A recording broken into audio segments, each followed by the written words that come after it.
Karu oli veel 90ndate algusest nägija, aga tema elus tuli ette palju nägemist kahjustavaid asju. No ja ma olin ju 37 aastat keevitaja. Arstid sel ajal nad ei tahti ju kutsehaigust eriti anda. Öeldi, et see on päritud haigus. Ma uurisin vanaemadeni ja isadeni välja, ei ole keegi pimea olnud. Ja no teine põhjus oli võib-olla see ka, et ma 6-aastaselt ju küüditati. See oli 49.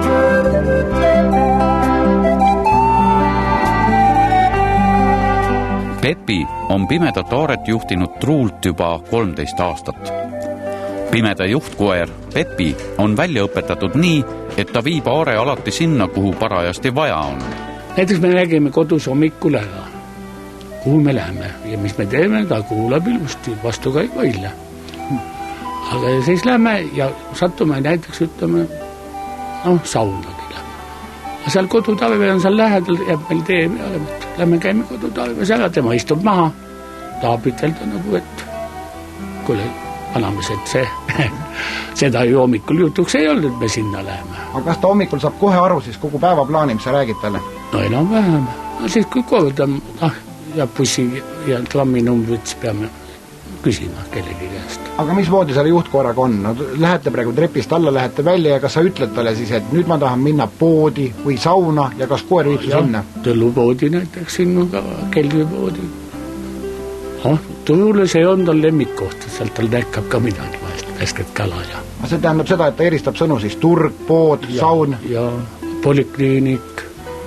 Näiteks ma ütlen, et lähme perearsti juurde.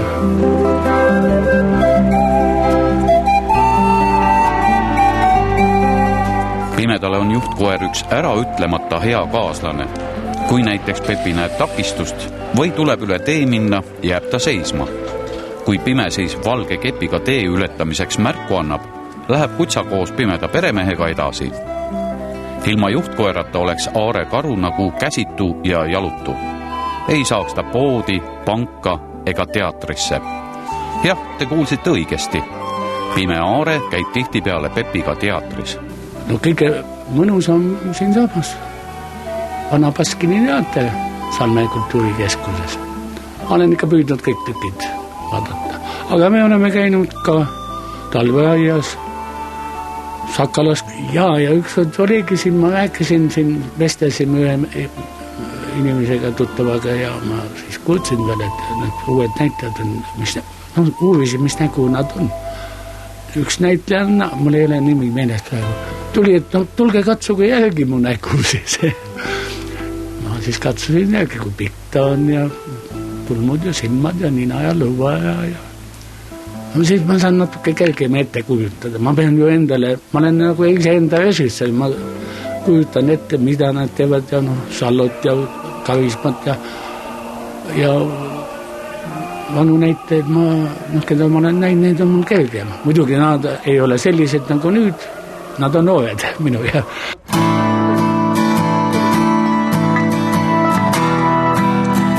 Pepi suur häda ehk kasvaja tekkis kõhuõõnde mõni aeg tagasi. Aare kõneleb, et inimeste poolt on täitsa narr mõelda, et ta koerast ei hooli. Ta käis ka loomatohter Tiina Toometi jutul, et Pepi tõve vastu abinõu leida. Ma käin siin Tiina Toometi kliinikus ja iga aasta ikka päris mitu korda. Siin kevadel maikuus teeme kaitsepokkimised ja bussirõhud ja Proua Toomet ütles niimoodi, et ei saa ju proovi ka võtta. Proovi tegemisel peab ka võtta magama panema. Ja põhihirm on see, et ta ei elaks narkoosi üle?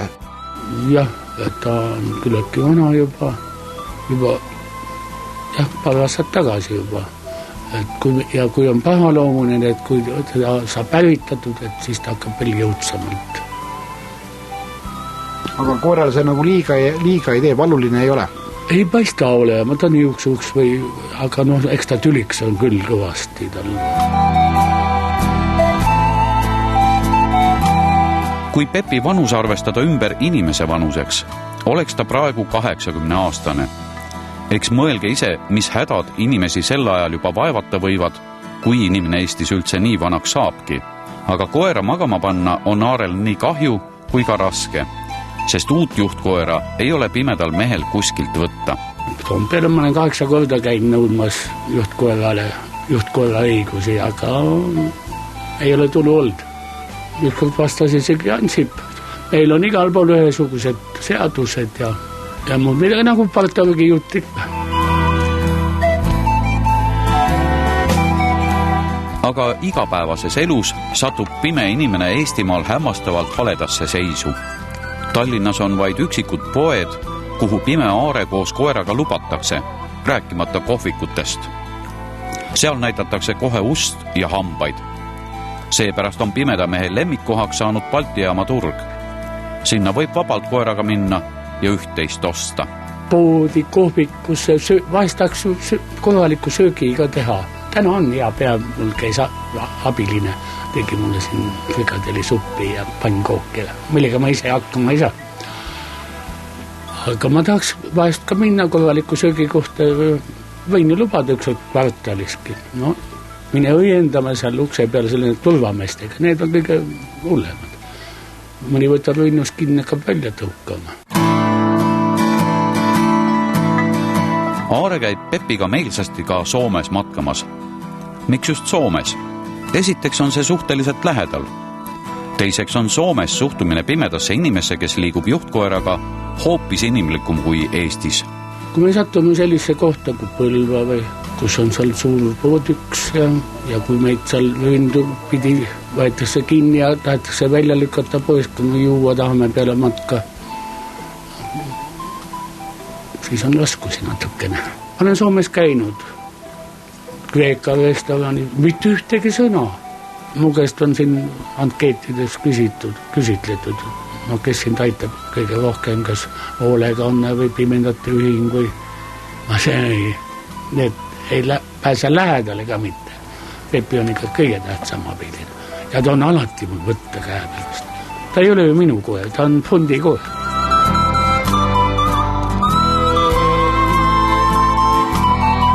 Loomatohter Pepit aidata ei saa, sest nii vana koer ei pruugi operatsiooni narkoosist enam ärgata. Samas ei saa ka Pepit magama panna, sest pole uut asemele võtta. Nii elabki pimemees Aare karu nagu ronk värskelt tõrvatud katusel. Kord nokk kinni ja saba lahti, siis jälle nokk lahti ja saba kinni.